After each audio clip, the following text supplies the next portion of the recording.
पूर्वी भारत के एक छोटे से इलाके में एक गांव था, कैथवलिया। यह गांव खेतों, कच्ची सड़कों, पीपल के पेड़ों और सादे लोगों से भरा हुआ था। यहां न तो ऊंची इमारतें थीं, न चमचमाती गाड़ियां, लेकिन यहां लोगों के दिल बहुत बड़े थे। इसी गांव कैथवलिया में पैदा हुआ था एक लड़का, अद्वैत मल्होत्रा। आज वही अद्वैत देश के सबसे अमीर लोगों में गिना जाता था। गरीबी से शुरुआत। अद्वैत का बचपन बहुत कठिन था। उसके पिता गांव के स्कूल में चपरासी थे और मां खेतों में मजदूरी करती थी। कई बार घर में चूल्हा नहीं जलता था। अद्वैत ने बचपन में नंगे पैर स्कूल जाना, फटे कपड़े पहनना और दूसरों की बची रोटियां खाना सब देखा था। गांव के कुछ लोग उसका मजाक उड़ाते थे, अरे मल्होत्रा का लड़का तो कभी आगे नहीं बढ़ पाएगा। लेकिन अद्वैत के मन में एक आग थी। वह रोज सोचता, एक दिन मैं इतना अमीर बनूंगा कि फिर कभी गरीबी नहीं देखनी पड़ेगी। गांव से शहर तक पढ़ाई में अद्वैत बहुत तेज था।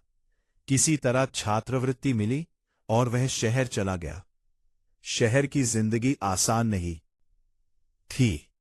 दिन में कॉलेज, रात में काम, कभी कभी भूखा भी सोना पड़ता था। लेकिन उसने हार नहीं मानी। सालों की मेहनत के बाद उसने अपना बिजनेस शुरू किया। पहले छोटा, फिर बड़ा और फिर बहुत बड़ा। कुछ ही सालों में अद्वैत अरबपति बन गया। अमीर लेकिन खाली दिल। आज अद्वैत के पास सब कुछ था, महल जैसे घर, महंगी गाड़ियां, नौकर चाकर, नाम और शोहरत। लेकिन एक चीज नहीं थी, सुकून। ना कोई अपना, ना कोई ऐसा जिससे दिल की बात कह सके। कैथवलिया अब उससे बहुत दूर था, सिर्फ यादों में।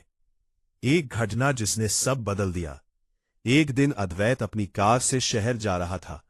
सड़क किनारे एक बूढ़ा आदमी बेहोश पड़ा था। लोग आते जाते देख रहे थे, लेकिन कोई नहीं रुका। ड्राइवर बोला, सर रुकें क्या? अद्वैत ने पहले मना कर दिया, लेकिन कुछ दूर जाकर उसका दिल कांप गया। उसे याद आया, कैथवलिया में जब उसके पिता बीमार पड़े थे, तब एक अजनबी ने ही उन्हें अस्पताल पहुंचाया था।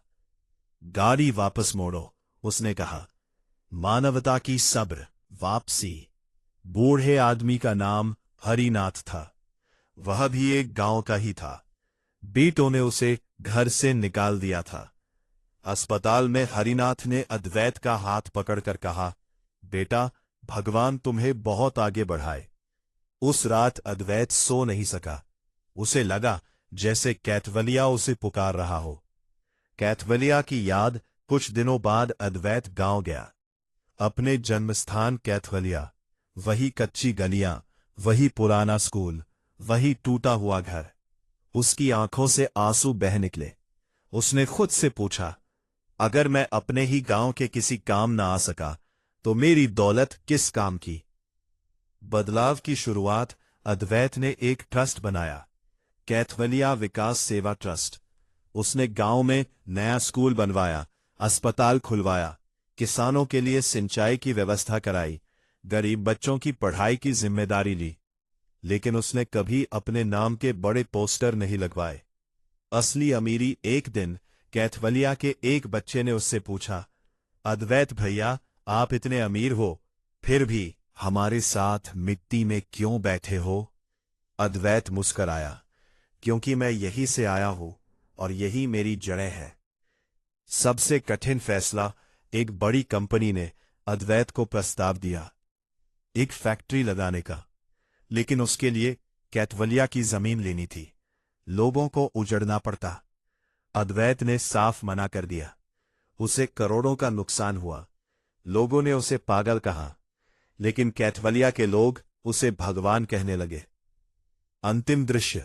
कुछ साल बाद कैथवलिया अब एक आदर्श गांव बन चुका था। शिक्षा, स्वास्थ्य और रोजगार सब था। गांव के प्रवेश द्वार पर एक बोर्ड लगा था, कैथवलिया जहां इंसानियत सबसे अमीर है। अद्वैत वहां खड़ा था, सादा कपड़ा, शांत चेहरा। उसने मन ही मन कहा, आज मैं सच में अमीर हूं।